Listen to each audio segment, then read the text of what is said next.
Un millonario es sorprendido por una niña en la calle que lo detiene y dice: «Te conozco, tu foto está en la cartera de mi papá». Se quedó impactado al descubrir quién era la pequeña. Suscríbete a nuestro canal para ver más historias increíbles como esta y no olvides dejar un me gusta en el video para seguirnos. El sol de Sevilla se asomaba perezosamente sobre los tejados del barrio de Los Remedios, dorando las fachadas de las mansiones señoriales que se alineaban como centinelas silenciosos de la opulencia. Entre ellas, la residencia de Alejandro Montero se alzaba majestuosa, sus ventanales reflejando los primeros rayos del amanecer como si fueran espejos líquidos. Alejandro observaba la ciudad despertar desde su despacho en el segundo piso, una taza de café humeante entre sus manos. A sus 45 años, había conseguido todo lo que la sociedad consideraba símbolos de éxito: una fortuna considerable en el sector financiero, reconocimiento social por sus obras filantrópicas y una mansión que parecía sacada de las páginas de una revista de arquitectura. Sin embargo, mientras contemplaba el jardín perfectamente cuidado de su propiedad, un peso familiar se instalaba en su pecho. Era ese vacío persistente que ni siquiera los números de sus cuentas bancarias podían llenar. Los primeros sonidos de la ciudad llegaban amortiguados hasta su refugio de cristal y mármol. El traqueteo lejano del tranvía, las campanas de la Giralda resonando en la distancia, el murmullo creciente de una Sevilla que comenzaba su día. Su asistente, Isabel, apareció en el umbral de la puerta con su habitual eficiencia silenciosa. «Señor Montero, tiene la videoconferencia con Londres en 20 minutos. ¿Necesita que repasemos los puntos principales?». Alejandro negó con la cabeza sin apartar la mirada de la ventana. «No será necesario, Isabel. Conozco los números de memoria». Su voz sonaba distante, como si una parte de él estuviera en otro lugar, en otro tiempo. La rutina diaria comenzó a desenvolverse como una coreografía bien ensayada. Reuniones virtuales, llamadas internacionales, decisiones que movían millones de euros de un lado a otro del mundo. Alejandro se movía por su despacho como un autómata bien programado, firmando documentos y cerrando tratos con la precisión de un relojero.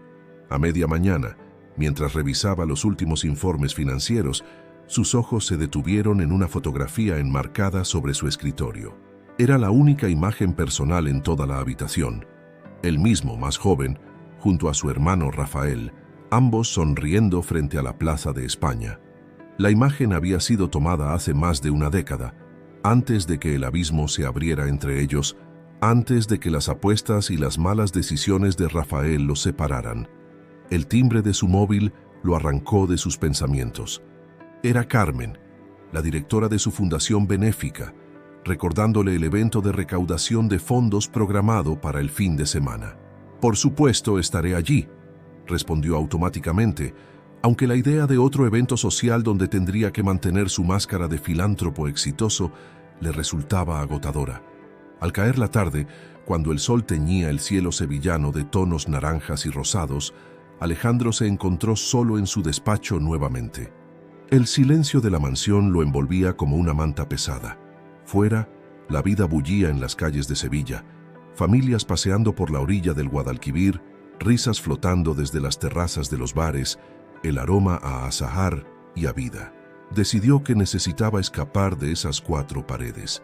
Como cada domingo, mañana saldría a correr al amanecer por el Parque de María Luisa, su único momento de verdadera libertad en la semana. Era en esas carreras solitarias cuando podía quitarse la máscara del exitoso Alejandro Montero y simplemente ser él mismo, con sus dudas y sus vacíos. Se acercó al ventanal una última vez antes de retirarse. Las luces de Sevilla comenzaban a parpadear en la penumbra como estrellas terrenales. En algún lugar de esa ciudad, su hermano Rafael vivía su propia vida, ajeno a los logros y las soledades de Alejandro. ¿Cómo sería su vida ahora?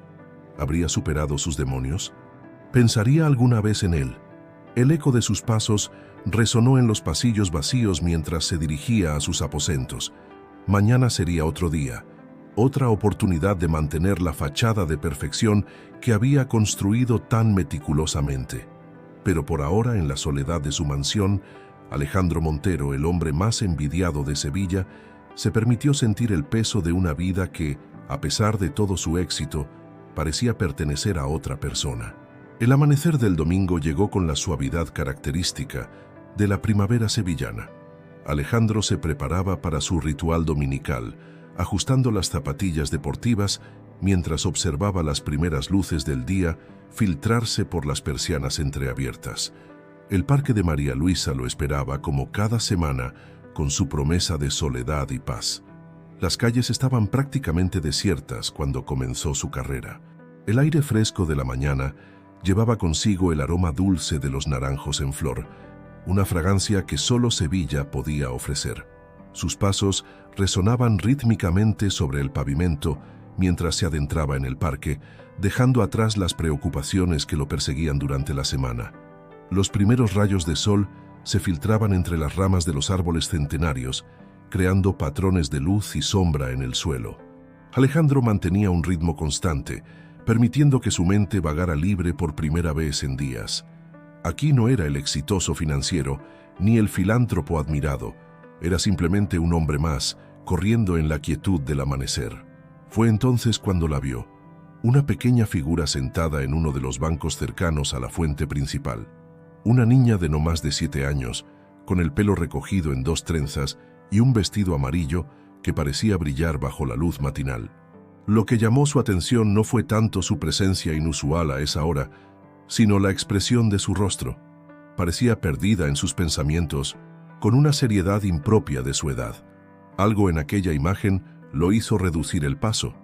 La niña levantó la vista al sentir su presencia y para su sorpresa una sonrisa iluminó su rostro. «¡Eres tú!», exclamó con la alegría espontánea de la infancia. «El hombre de la foto de papá». Alejandro se detuvo, desconcertado. La niña se levantó del banco y se acercó a él sin el menor atisbo de timidez.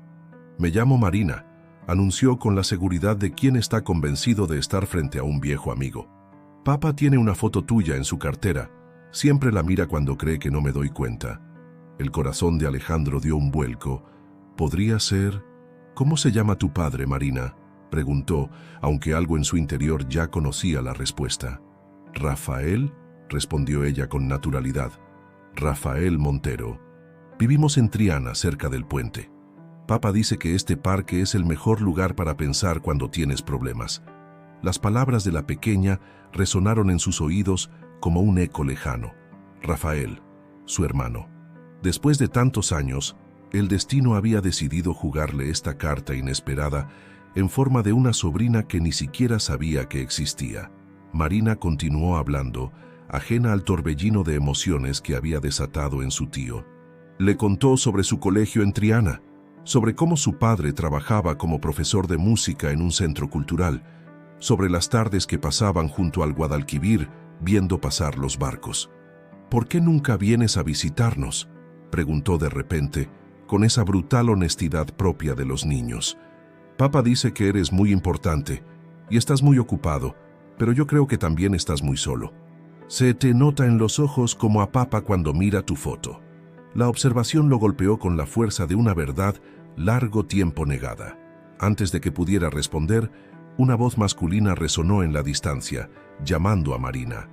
La niña se giró hacia la voz y luego volvió a mirarlo con una sonrisa. «Es papá, viene a buscarme. ¿Te quedarás? Seguro que se pondrá muy contento de verte». Alejandro sintió que el pánico se apoderaba de él. No estaba preparado para este encuentro. No aquí, no ahora. Antes de que pudiera tomar una decisión consciente, sus piernas ya lo estaban llevando en dirección contraria, alejándolo de aquel encuentro que amenazaba con desmoronar los muros que había construido durante años. «¿Volverás mañana?», gritó Marina a sus espaldas. No era una pregunta, sino una afirmación llena de esperanza infantil. Mientras corría de vuelta a la seguridad de su mansión en Los Remedios, las palabras de su sobrina resonaban en su mente. «También estás muy solo».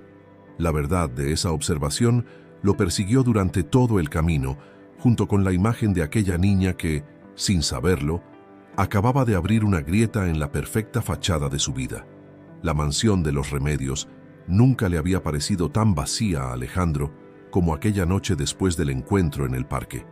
Las palabras de Marina resonaban en su mente mientras daba vueltas en su despacho, incapaz de concentrarse en el trabajo pendiente.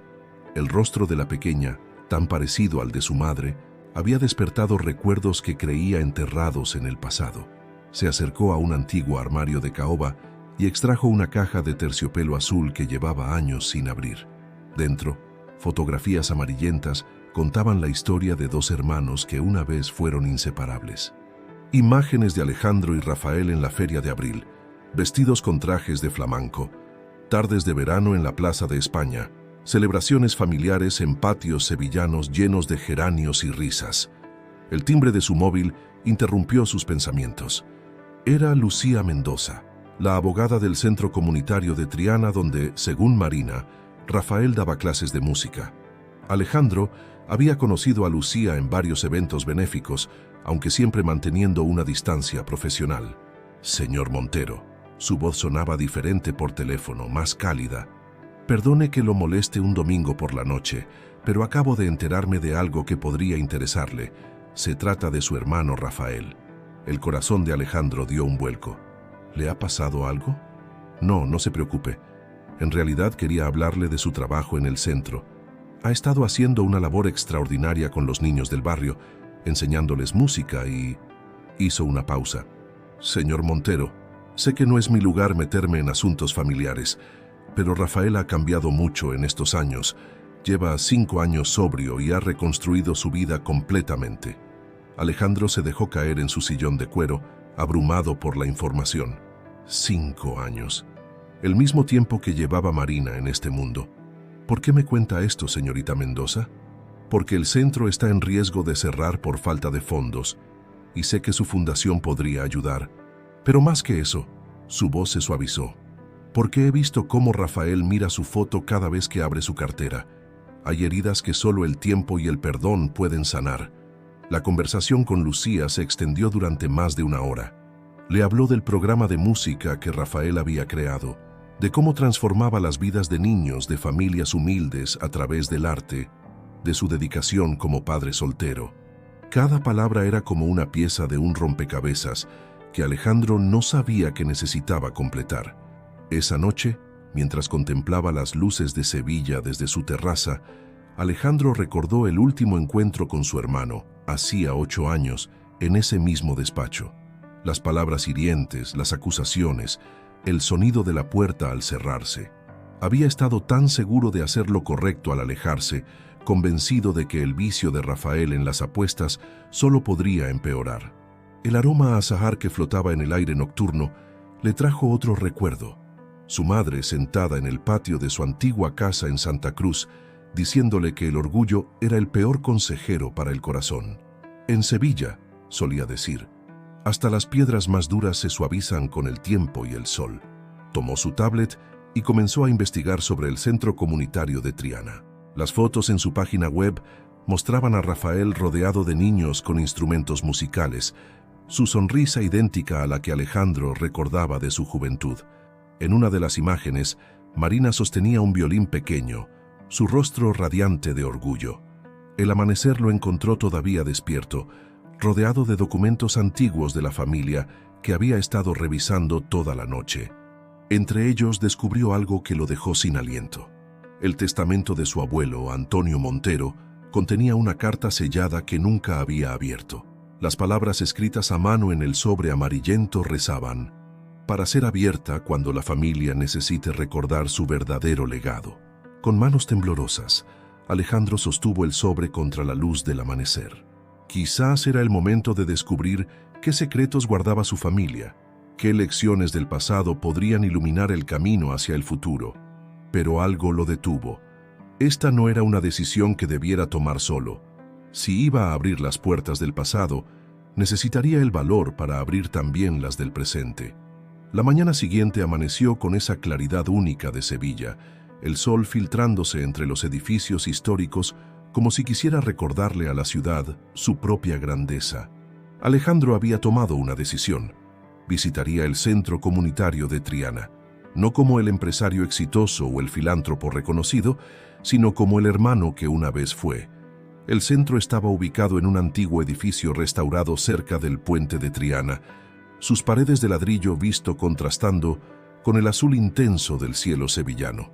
Desde la calle podían escucharse las notas de una melodía flamenca, mezcladas con risas infantiles. Lucía lo esperaba en la entrada, su presencia transmitiendo una serenidad que Alejandro agradeció en silencio. «Me alegro de que haya venido», dijo con una sonrisa cálida. Rafael está dando su clase de guitarra en el patio interior. Mientras seguía a Lucía por los pasillos decorados con dibujos infantiles y carteles de eventos musicales, Alejandro notó cómo el edificio, a pesar de su modestia, rebosaba de vida y color. Era un contraste marcado con la fría perfección de su mansión en Los Remedios. Se detuvieron frente a un arco que daba al patio. Allí, sentado en una silla de Enea, estaba Rafael, rodeado de niños que sostenían guitarras de diferentes tamaños. Su hermano había encanecido en las sienes, pero su forma de moverse, de gesticular mientras explicaba, seguía siendo la misma que Alejandro recordaba. «Que ahora, Marina, muéstranos ese rasgueo que has estado practicando», decía Rafael, y la pequeña, sentada en primera fila, comenzó a tocar con una concentración conmovedora. Fue entonces cuando Rafael levantó la vista y lo vio. Sus miradas se encontraron a través del patio, y el tiempo pareció detenerse. La música se interrumpió, y un silencio expectante llenó el espacio. «Niños», dijo Rafael después de un momento que pareció eterno, «tomemos un descanso. Marina, cariño, ¿por qué no llevas a tus compañeros a merendar al comedor?» Los pequeños se dispersaron entre murmullos curiosos, dejando a los hermanos solos en el patio. Marina, al pasar junto a Alejandro, le dedicó una sonrisa cómplice antes de desaparecer por el pasillo. «Así que has conocido a mi hija», dijo Rafael rompiendo el silencio. No había hostilidad en su voz, solo una mezcla de cansancio y resignación. «Es una niña extraordinaria», respondió Alejandro acercándose lentamente. «Me recuerda a mamá». Una sombra de sonrisa cruzó el rostro de Rafael. «Tiene su mismo espíritu, sí, y su talento para la música». Lucía, que había permanecido discreta en segundo plano, se excusó suavemente, dejándolos solos. El sonido de la fuente del patio y el lejano rumor del Guadalquivir eran los únicos testigos de este reencuentro. «He estado revisando documentos antiguos», comenzó Alejandro, sacando el sobre amarillento de su chaqueta. «Encontré esto entre las pertenencias del abuelo Antonio, una carta que nunca fue abierta». Rafael observó el sobre con curiosidad. «¿Por qué me cuentas esto ahora después de tanto tiempo?» «Porque creo que esta carta no pertenece solo a uno de nosotros», respondió Alejandro, sentándose en una de las sillas vacías. «Y porque quizás ya es hora de que los dos recordemos el verdadero legado de nuestra familia». Un grupo de palomas se posó en el borde de la fuente, su arrullo suave mezclándose con el tintineo del agua. Rafael tomó su guitarra y casi distraídamente comenzó a tocar una melodía que Alejandro reconoció al instante, la nana que su madre les cantaba cuando eran niños. «¿Sabes por qué elegí enseñar música?», preguntó Rafael sin dejar de tocar. «Porque la música fue lo único que me mantuvo a flote en mis peores momentos. Cuando todo lo demás fallaba, cuando las apuestas me consumían, la música me recordaba quién era realmente». Alejandro sintió que algo se quebraba dentro de él. No era el muro que había construido durante años, sino más bien una presa que contenía emociones largo tiempo reprimidas. «Lo siento», dijo simplemente. «Siento haberte dejado solo cuando más me necesitabas». El patio del centro comunitario se había convertido en un santuario donde el tiempo parecía fluir de manera diferente. Rafael dejó la guitarra a un lado y extendió la mano hacia el sobre que Alejandro sostenía. Sus dedos rozaron el papel amarillento con reverencia, como si pudieran sentir el peso de la historia familiar que contenía. «¿Estás seguro de que quieres hacer esto ahora?», preguntó Rafael, su voz apenas un susurro. La luz del sol sevillano creaba patrones danzantes a través de la parra que cubría parte del patio, proyectando sombras móviles sobre el sobre.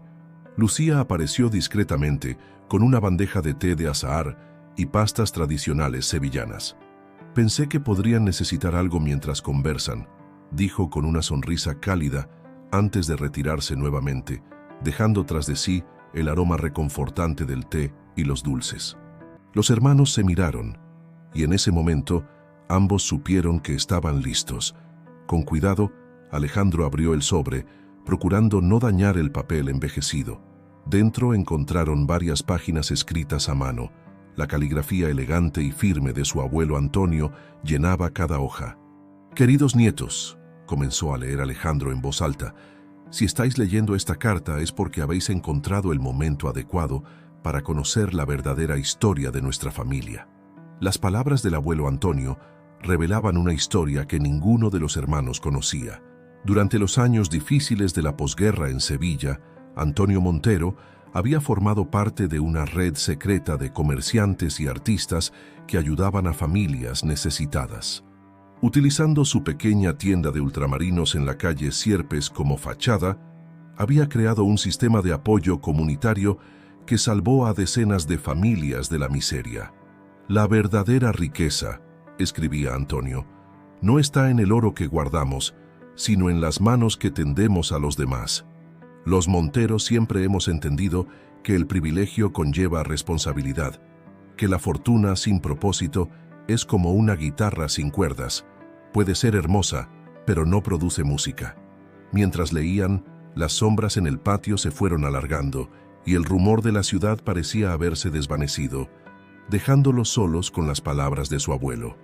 La carta continuaba describiendo cómo Antonio había establecido una red de apoyo que trascendía las diferencias sociales, uniendo a comerciantes de la calle Sierpes con artistas de Triana, creando un tejido de solidaridad que había perdurado en secreto durante años. «Vuestra abuela Elena», seguía la carta, utilizaba sus clases de piano como excusa para reunir a las familias, creando espacios donde la música se convertía en un lenguaje universal que unía a personas de todos los estratos sociales. La música, mis queridos nietos, siempre ha sido el corazón de nuestra familia, aunque algunos lo hayan olvidado. Rafael levantó la mirada, sus ojos brillantes por las lágrimas contenidas. Por eso mamá siempre insistía en que tomáramos clases de música. No era solo por la tradición, era por el legado, completó Alejandro, comprendiendo finalmente el significado más profundo de las lecciones de su infancia. La carta continuaba revelando detalles de una red de filantropía discreta pero efectiva que había operado en Sevilla durante décadas. El abuelo Antonio había establecido una fundación secreta, cuyos documentos estaban guardados en una caja de seguridad en el antiguo Banco de España, ahora convertido en centro cultural. «Os dejo esta historia», concluía la carta, «no como una carga, sino como una inspiración. El verdadero éxito no se mide en pesetas o euros, sino en las vidas que tocamos, en las melodías que ayudamos a crear en el corazón de los demás. La división entre hermanos es como una nota discordante en una sinfonía perfecta. Rompe la armonía que la familia está destinada a crear». El silencio que siguió a la lectura estaba cargado de significado. En el patio, las últimas luces del día pintaban las paredes de naranja y rosa, mientras el aroma del azahar flotaba en el aire como un recordatorio persistente de la tierra que los había visto crecer. Marina apareció en el umbral del patio, su pequeña figura recortada contra la luz interior del edificio. Se detuvo al ver las expresiones serias de su padre y su tío, pero algo en el ambiente le dijo que era un momento importante, no triste. La presencia de Marina actuó como un catalizador que rompió el hechizo del momento.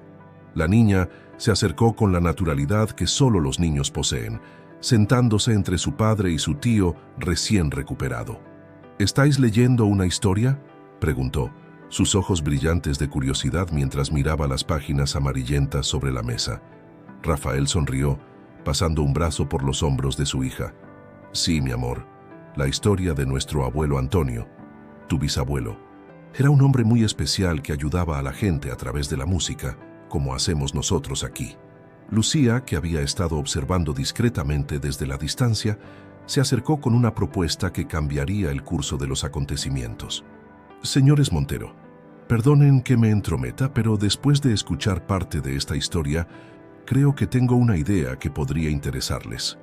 Les habló entonces de un proyecto que había estado intentando poner en marcha en el centro comunitario, un programa de educación musical integral que combinara la formación artística con el apoyo social a familias necesitadas. El centro necesita fondos para sobrevivir, explicó, pero más que eso, necesita una visión que lo guíe, una visión como la que tenía vuestro abuelo. Alejandro y Rafael intercambiaron una mirada de entendimiento. En ese momento, ambos supieron que habían encontrado el propósito que buscaban, la forma de honrar el legado de su familia mientras construían algo nuevo juntos. El abuelo Antonio tenía razón, dijo Alejandro, levantándose para caminar por el patio. La música no es solo un arte, es un puente entre personas, entre mundos diferentes. Es lo que te salvó, Rafael, y es lo que estás usando para salvar a otros. Marina, que había estado escuchando atentamente, se levantó de un salto. «Podemos dar un concierto, todos mis compañeros de clase, y papá tocando la guitarra, y tío Alejandro puede invitar a sus amigos importantes». La idea de la niña, expresada con la simplicidad de la inocencia, desencadenó una cascada de posibilidades en la mente de los adultos. Lucía comenzó a elaborar un festival benéfico que uniera la música clásica con el flamenco, celebrado en los jardines del centro comunitario, con la participación de los niños del programa y músicos profesionales. Podríamos llamarlo Las Melodías del Guadalquivir, sugirió Rafael, sus ojos brillando con entusiasmo. Un evento que una las dos orillas del río, como nuestra familia está haciendo ahora. Mientras discutían los detalles, el sol se ponía sobre Sevilla, tiñendo el cielo de tonos dorados y rojizos. El aroma de las flores de azahar se mezclaba con el sonido lejano de las campanas de la Giralda, creando una atmósfera casi mágica en el patio. Alejandro observó a su hermano, explicando animadamente sus ideas para el festival, gesticulando con la pasión que siempre había caracterizado a Rafael. Marina, sentada junto a Lucía, dibujaba lo que parecían ser carteles para el evento, su pequeña lengua asomando entre los labios en señal de concentración. En ese momento, Alejandro sintió que algo cambiaba dentro de él. El vacío que había sentido durante tantos años comenzaba a llenarse, no con el éxito material al que estaba acostumbrado, sino con algo más profundo, el calor de la familia recuperada, el propósito de un legado redescubierto. ¿Sabes qué más encontré entre los documentos del abuelo?, dijo, sacando otra carta de su chaqueta. Las escrituras de la antigua casa familiar en Santa Cruz. Ha estado abandonada durante años, pero con algo de trabajo. Rafael completó la idea. Podría ser la sede permanente de la fundación, un lugar donde la música y la ayuda social se encuentren, como en los tiempos del abuelo. Marina, que había terminado su dibujo, lo mostró orgullosa. Un boceto colorido donde se veían personas tocando instrumentos bajo un sol sonriente, con el Guadalquivir y el puente de Triana de fondo. En su visión infantil, había captado perfectamente la esencia de lo que estaban creando. Los días siguientes transcurrieron en un torbellino de actividad en el centro comunitario de Triana. La antigua casa familiar en Santa Cruz, cerrada durante años, comenzó a cobrar vida bajo la supervisión conjunta de los hermanos Montero. El polvo acumulado durante décadas se dispersaba para revelar los tesoros ocultos de su infancia, partituras amarillentas, fotografías descoloridas y recuerdos que creían perdidos.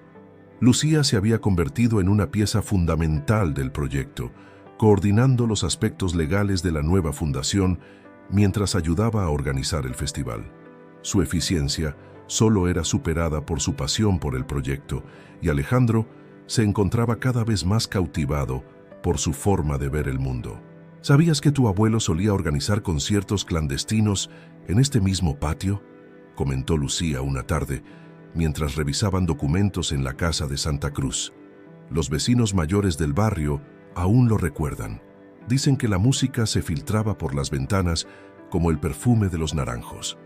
Alejandro observó el patio empedrado, imaginando las escenas que Lucía describía. Los rayos del sol sevillano se colaban entre las ramas de un viejo limonero, creando patrones danzantes sobre las baldosas desgastadas.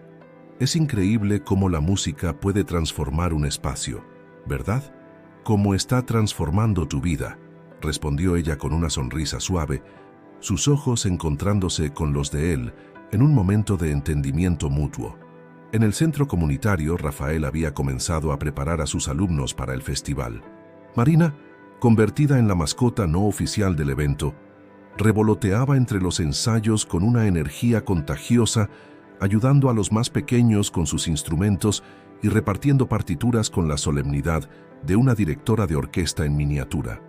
«Papá», dijo una tarde mientras practicaban una sevillana, «¿por qué el tío Alejandro siempre parece sorprendido cuando alguien le da un abrazo?»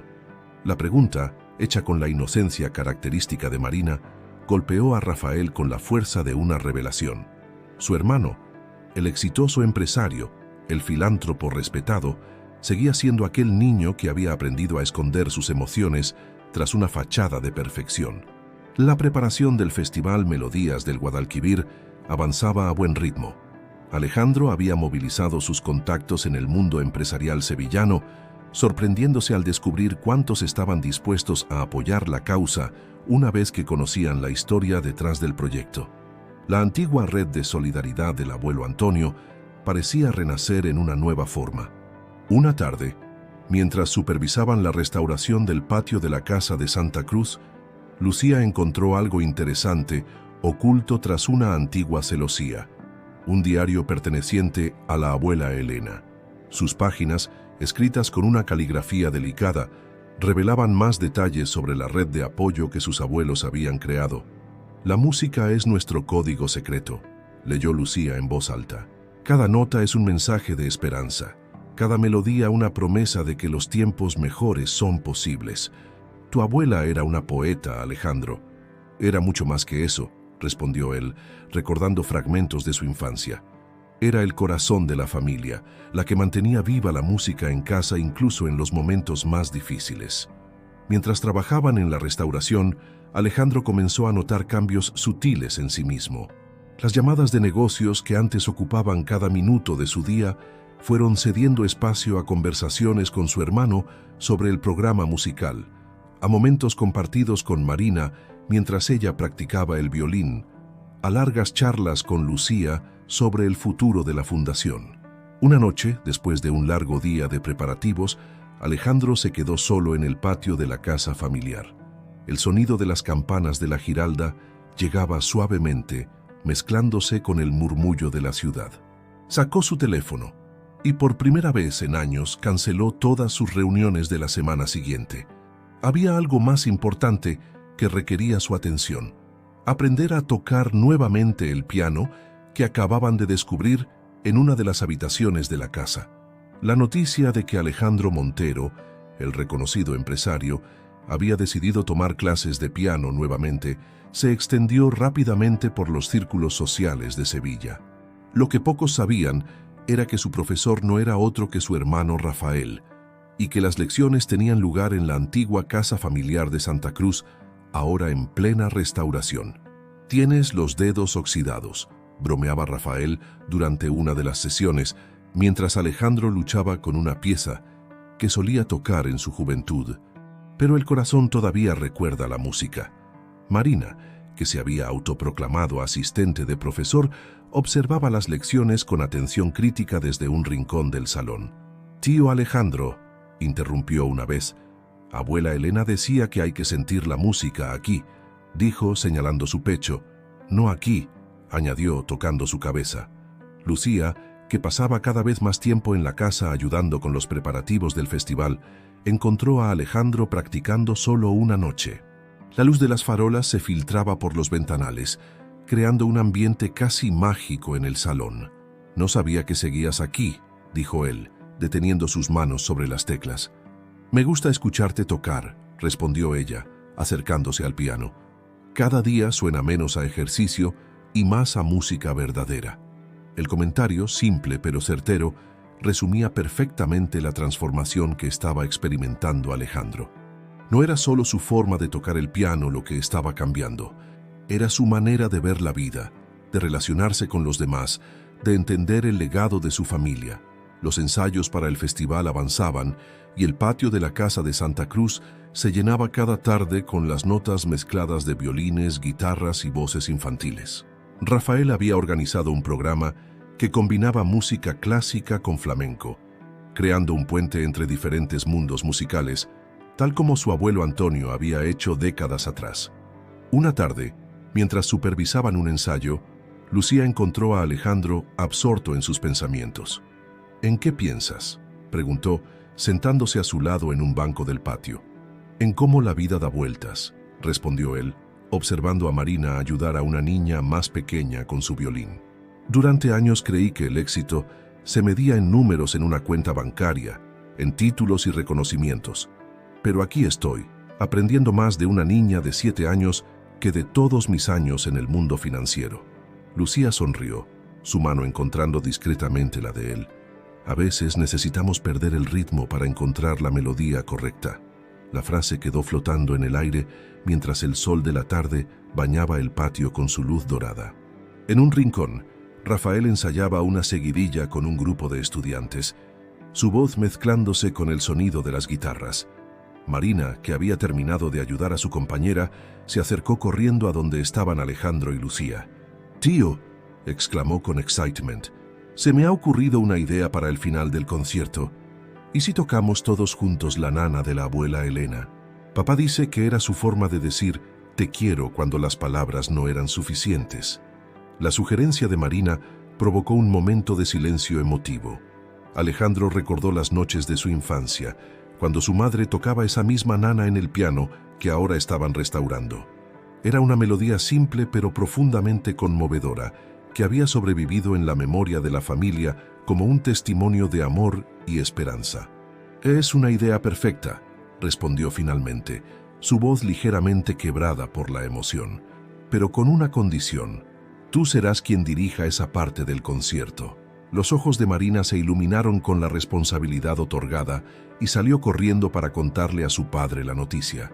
Alejandro la observó alejarse, consciente de que cada día que pasaba, el vacío que había sentido durante tantos años se llenaba un poco más con las notas de una nueva melodía, una que hablaba de familia, de perdón y de segundas oportunidades.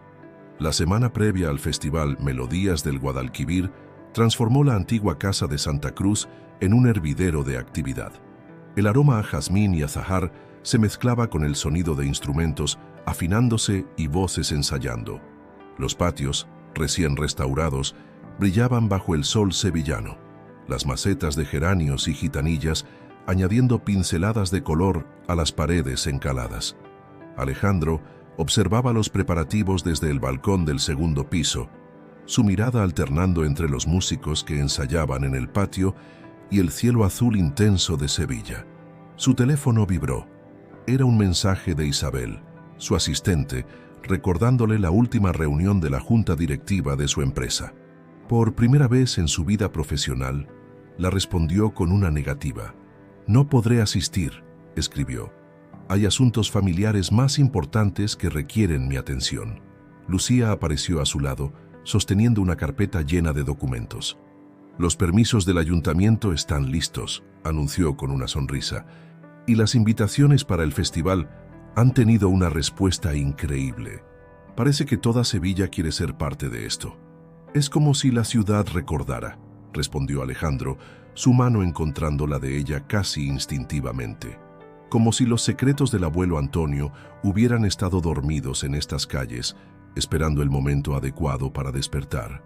Abajo, en el patio, Rafael dirigía el ensayo general con una mezcla de pasión y paciencia.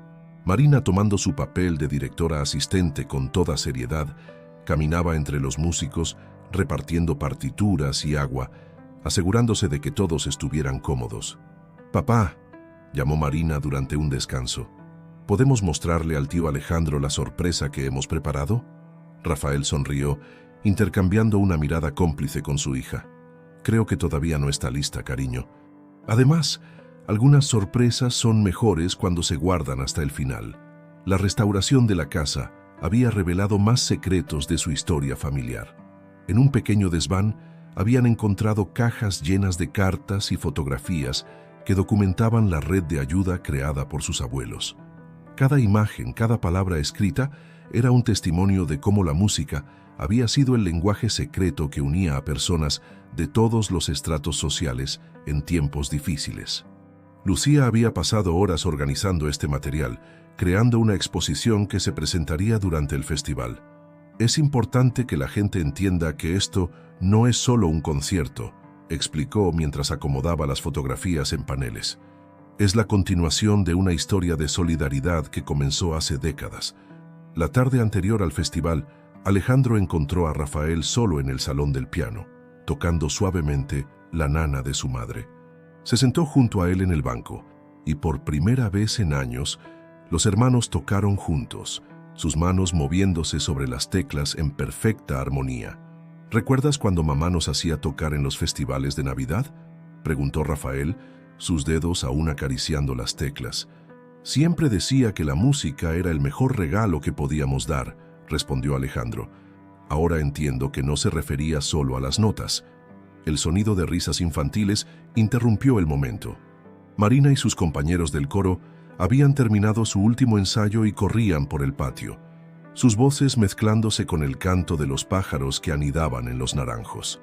Es increíble cómo ha cambiado todo en tan poco tiempo, reflexionó Rafael, observando a su hija a través de la ventana. Hace unos meses apenas podíamos estar en la misma habitación y ahora estamos escribiendo una nueva melodía, completó Alejandro. Una que el abuelo Antonio y la abuela Elena habrían amado escuchar. La noche cayó sobre Sevilla, envolviendo la casa en un manto de quietud expectante. Las estrellas brillaban sobre la ciudad mientras los últimos preparativos se completaban. En el patio, las luces instaladas entre los arcos creaban un ambiente mágico, como si las luciérnagas hubieran decidido quedarse a vivir entre las bugambillas. La mañana del festival amaneció con esa luz especial que solo Sevilla sabe regalar. El aire estaba impregnado de anticipación y del aroma de flores frescas que decoraban cada rincón de la casa de Santa Cruz.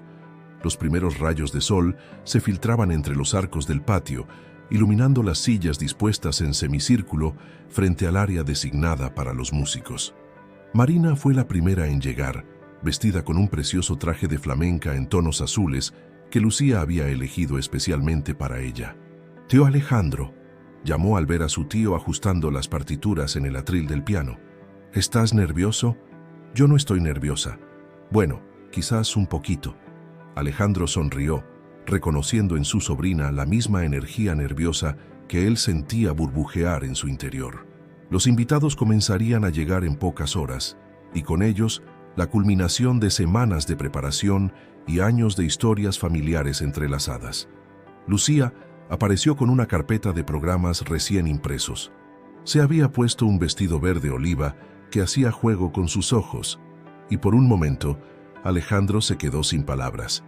«Los músicos están llegando», anunció ella, sonrojándose ligeramente bajo su mirada. «Y la exposición de fotografías está lista en la galería».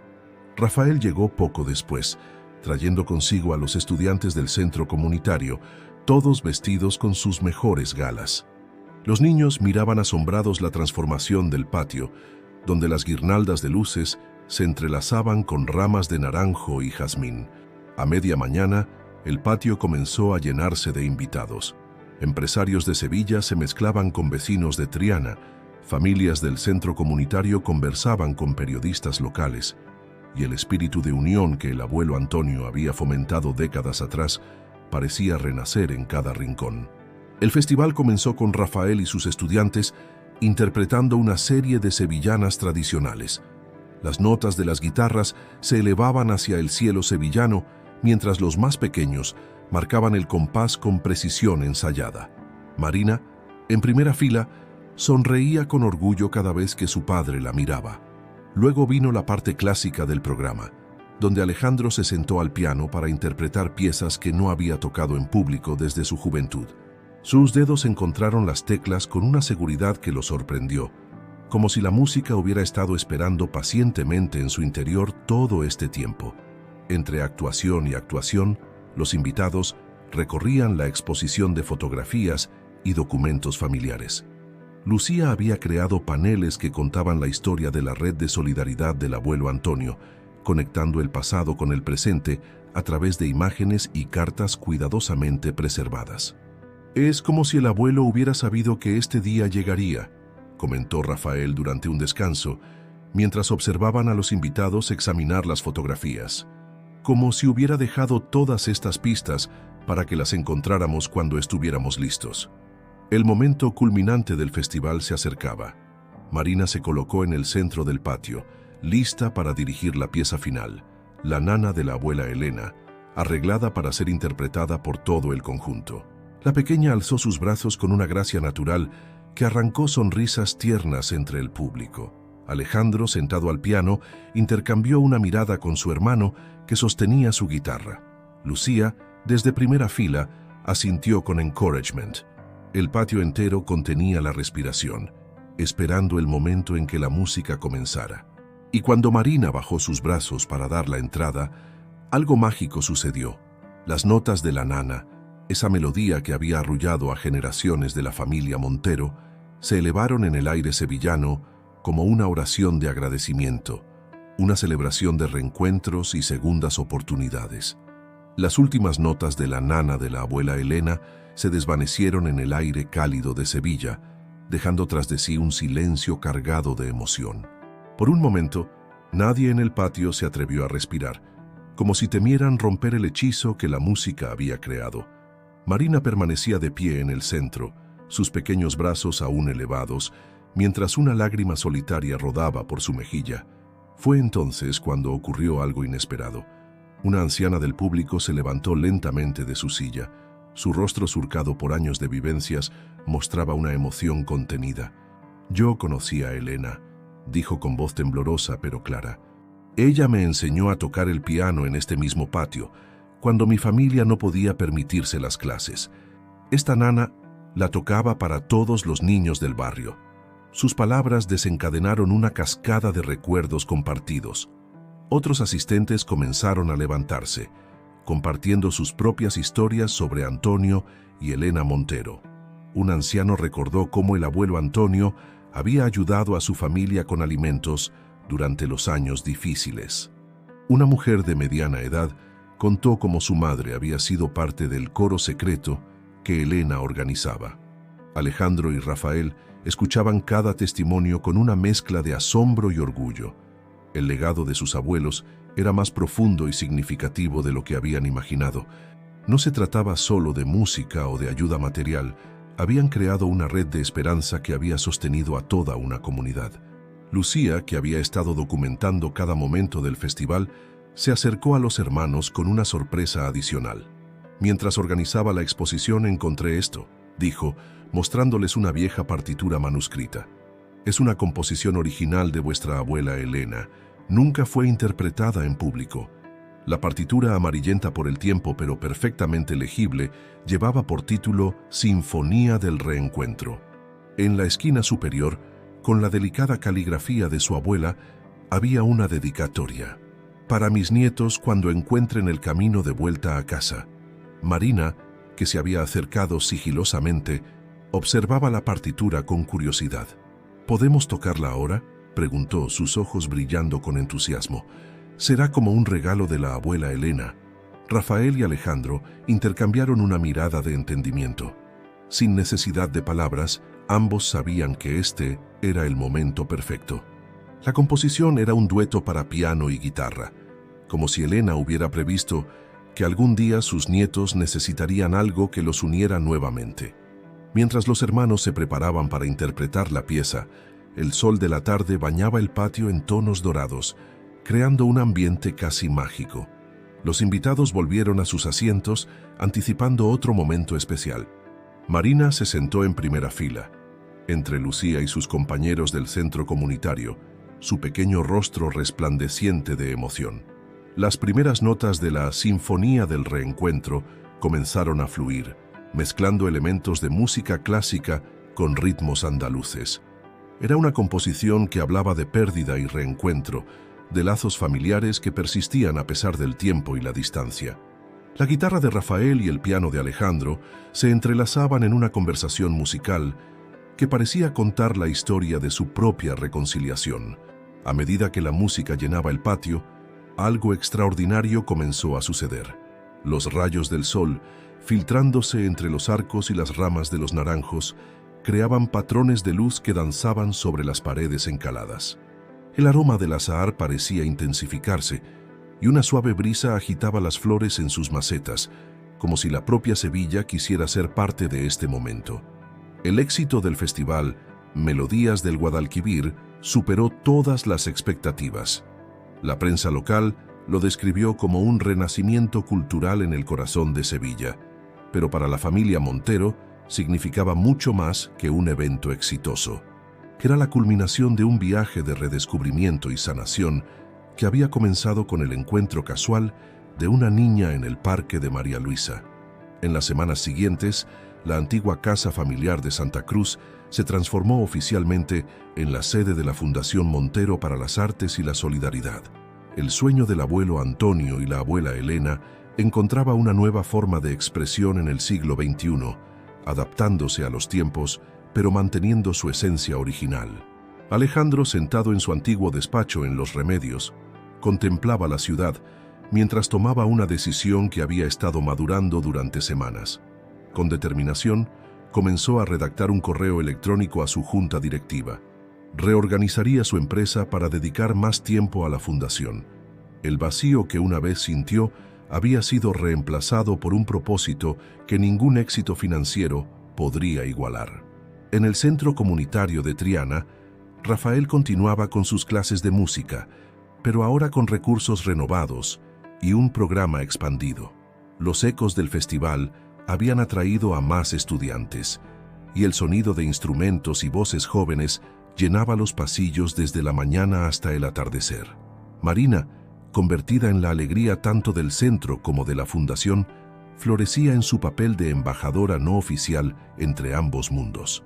Su alegría natural y su amor por la música contagiaban a todos los que la rodeaban, recordándoles constantemente el poder sanador del arte.